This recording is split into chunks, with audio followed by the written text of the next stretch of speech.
Yan. So magandang hapon po sa inyo lahat mga kaibigan.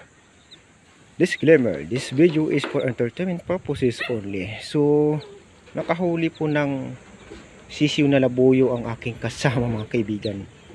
So actually galing po ito sa kabilang kalsada. So hinuhuli ng mga taga DMCI or sa kabila namin na company. Kaso lang pumasok sa area namin. Ngayon nagtago pala siya doon sa plywood. Hindi siya namin nakita. Yung kasama ko ang nakakita sa kanya. Ayan. So nawala na po yung tagawalis doon ng kalsada sa kabila. So ngayon nahuli siya ng aking kasama doon sa pala sa may plywood, nagtatago. Ito po yung sisiw ng labuyo mga kaibigan. So ipapasama po natin ito doon sa ating mga sisiw na white kelso. Ayan. So try natin kung kaya siyang mabuhay. So nag-iisa lang daw kasi siya sa kalsada sa may tapat ng gate namin.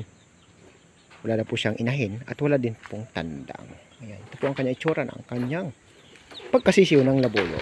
Kaso siguro mistisyo na ito mga kaibigan kasi ang kanyang paa hindi na siya dark na dark. Parang mapusyon na.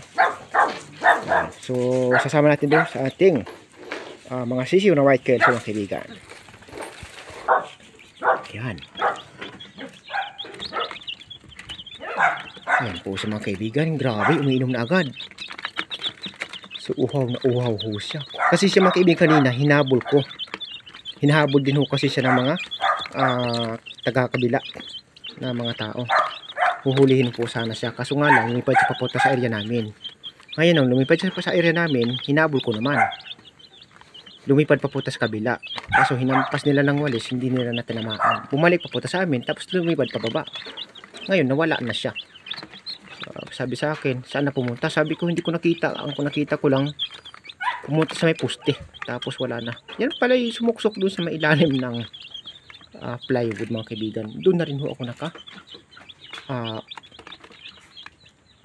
upo. Kaso nga lang, hindi ko nakita ng sinilip ko. So ang kasama ko, ang aking pinagkwentuhan. Ngayon, sabi niya, titingnan daw niya. Baka nandun lang. Ay, nakita nga niya, nandun pala mga kaibigan sa plywood sa baba banda. Ako kasi sa taas banda ng plywood na tumingin eh. Ayan, yan po ang labuyo mga kaibigan, ang sisiw ng labuyo. So, ito po ang ating mga white kelso. Ayan. So, tingnan po natin kung mabubuhay po itong sisiw ng labuyo mga kaibigan. Isa lang po yan mga kaibigan. Hindi ko lang po alam kung may mga kakapatid pa po yan kasi wala man pong nasiyap doon at wala man pong inahin. So, gutom na gutom po yan mga kaibigan. Ngayon, tingnan natin kung siya ay mabubuhay. Ang sisiw ng labuyo mga kaibigan, ang ating panibagong alaga na isinama natin sa ating white kelso na mga sisiw. Thank you so much po mga kaibigan. Don't forget to subscribe, like, and share. Bye-bye! I-update ko na lang po kayo mga kaibigan sa next video natin patungkol sa ating alagang labuyo. So gagawin din po natin ito ng video itong ating white kelso. Thank you so much po sa inyo mga kaibigan.